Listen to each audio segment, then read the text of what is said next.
Assalamualaikum warahmatullahi wabarakatuh.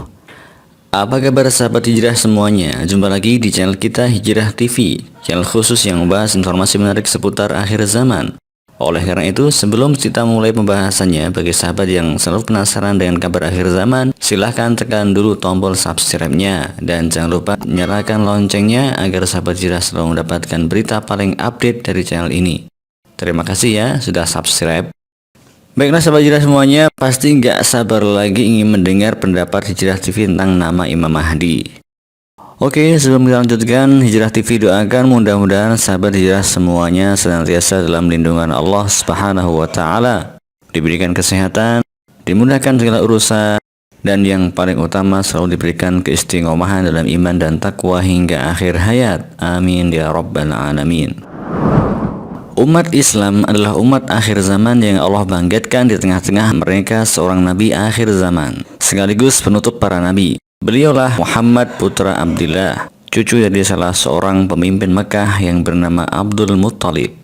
Di mana sejarah mencatat beliau lahir pada tahun Gajah pada masa kepemimpinan kakeknya, di mana Ka'bah ketika itu hendak dihancurkan oleh pasukan Gajah yang dipimpin oleh Abraha dari Yaman. Namun dengan kuasa Allah Subhanahu wa Ta'ala, pasukan itu justru dihancurkan oleh tentara Allah dari langit, yaitu burung ababil.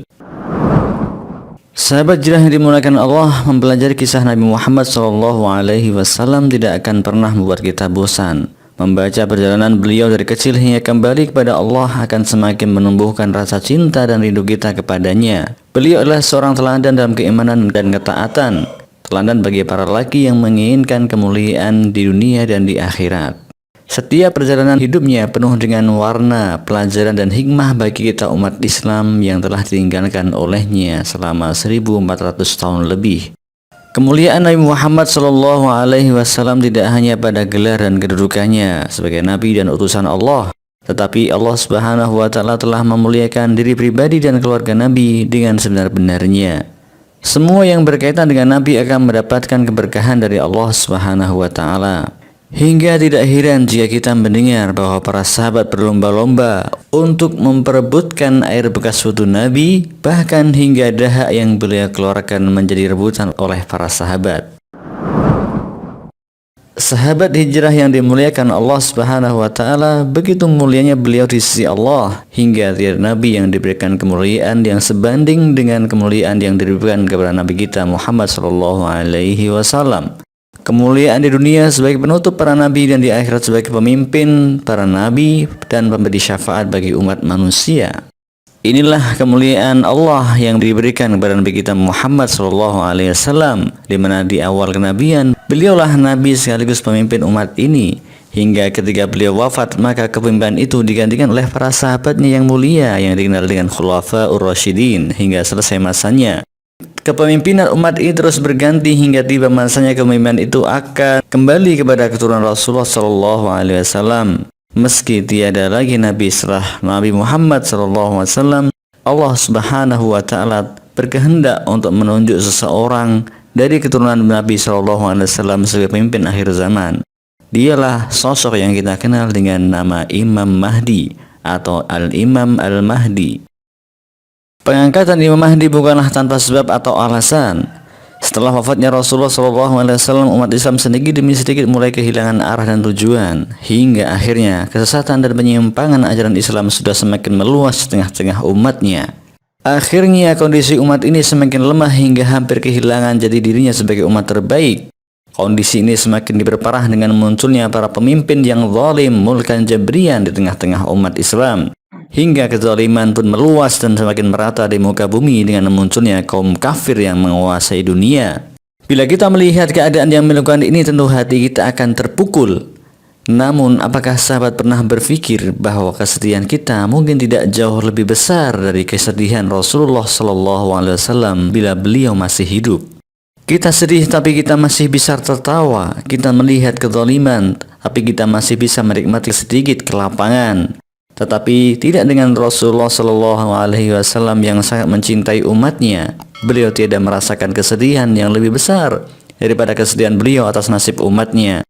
Bahkan hingga menjelang wafatnya, beliau masih menyebut-nyebut umatnya hingga 3 kali. Ummati, ummati, ummati. Sahabat hijrah yang dimuliakan Allah, sesungguhnya Allah Subhanahu wa taala Maha Kuasa, Allah Maha mendengar dan Allah Maha mengetahui kesedihan hambanya, kekasihnya dan nabinya, hingga Allah pun menjawab perintihannya dengan janjinya kepada nabinya. Laulam tabqa minad dunya illa yaumun la tawwalallahu dhalika al-yawm hatta yab'atsallahu fihi rajulan min ahli baiti yuwati'u ismuhu ismi wasmu abihi ismu abi. Seandainya dunia tinggal sehari saja, maka Allah akan panjangkan hari itu hingga Dia akan bangkitkan seorang lagi dari keturunanku namanya mirip dengan namaku. Begitu kata Rasulullah Shallallahu Alaihi Wasallam. Inilah kabar gembira dari Allah untuk kekasihnya, untuk nabinya dan utusannya, dan kabar gembira bagi seluruh umat Islam. Tidak ada yang bersedih atas kabar gembira ini kecuali orang-orang kafir dan orang-orang munafik, dan tidak ada yang bersuka cita menyambut kecuali orang beriman dan berharap untuk bertemu Allah dengan segala harapan kebaikan. Inilah janji Allah dan janji Rasul-Nya diberitakan kepada kalian wahai umat Islam, maka bergembiralah, siapkanlah dirimu untuk menyambut sosok keturunan Nabi yang akan mengeluarkan manusia dari kegelapan jahiliyah yang kedua kalinya. Siapakah namanya dan dari manakah asalnya? Pertanyaan itu seringkali muncul dan seringkali menjadi perselisihan di tengah-tengah umat.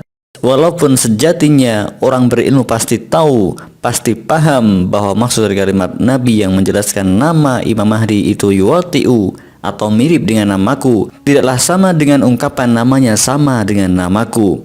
Karena kata mirip pastilah berbeda maknanya dengan kata sama. Syekh Salahuddin bin Ibrahim dan Syekh Khalid Al-Maghribi adalah dua ulama Palestina yang menjadi contoh dalam memahami kalimat yuwati'u atau mirip. Syekh Salahuddin menjelaskan bahwa nama Imam Mahdi justru bukan Muhammad, pastinya nama selain Muhammad. Karena kalimat yuwati'u memiliki konsekuensi kemiripan yang artinya justru yang dimaksud bukan kalimat yang disebut. Jika Nabi mengatakan namanya yuwati'u ismi, mirip dengan namaku, maka artinya maknanya adalah nama selain namaku, namun memiliki kemiripan di dalamnya. Inilah misteri nama Imam Mahdi yang paling membingungkan banyak umat Islam hari ini. Semoga Anda yang menjadi subscriber channel Hijrah TV ini tidak lagi bingung dengan nama Imam Mahdi.